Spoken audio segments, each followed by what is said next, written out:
সিলেটে মা-বাবাকে নৃশংসভাবে কুপিয়ে হত্যার দায়ে এক পাষণ্ড ছেলেকে মৃত্যুদণ্ড দিয়েছেন আদালত। এছাড়া পৃথক ধারায় ২০,০০০ টাকা জরিমানা করেছেন বিচারক।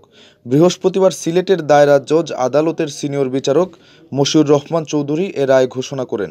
আদালতের সরকারি কৌঁসুলি নিজামুদ্দিন রায়ের বিষয়টি নিশ্চিত করেছেন।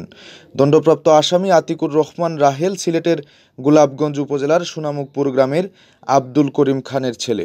মামলা সূত্রে জানা যায়, বাড়ির পার্শ্ববর্তী এক খণ্ড জমি নিজের নামে লিখে দিতে রাহেল তার বাবা আব্দুল করিম খানকে চাপ দিয়ে আসছিল।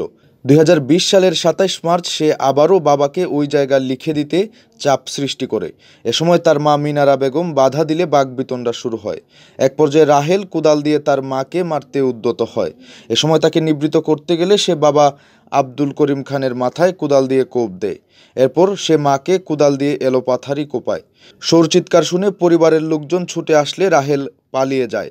রাহেলের কোদালের কোপে আব্দুল করিম খান ঘটনাস্থলেই মারা যান। আর আশঙ্কাজনক অবস্থায় ওসমানী হাসপাতালে ভর্তি করা হয় মা মিনারা বেগমকে। কয়েকদিন চিকিৎসা শেষে মিনারা বেগমকে বাড়িতে নেওয়া হলে তিনিও মারা যান। এ ঘটনায় রাহেলের বড় ভাই দেলোয়ার হোসেন বাদী হয়ে গোলাপগঞ্জ থানায় হত্যা মামলা দায়ের করেন। পুলিশ ওই বছরের ২৮ মার্চ রাহেলকে গ্রেপ্তার করলে সে আদালতে স্বীকারোক্তিমূলক জবানবন্দি দেয়।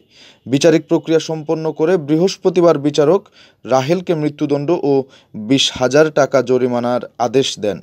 রাষ্ট্রপক্ষের কৌঁসুলি নিজামুদ্দিন আহমদ জানান, সাক্ষ্য প্রমাণে আতিকুর রহমান রাহেল দোষী সাব্যস্ত হওয়ায় আদালত তাকে মৃত্যুদণ্ডাদেশ দিয়েছেন।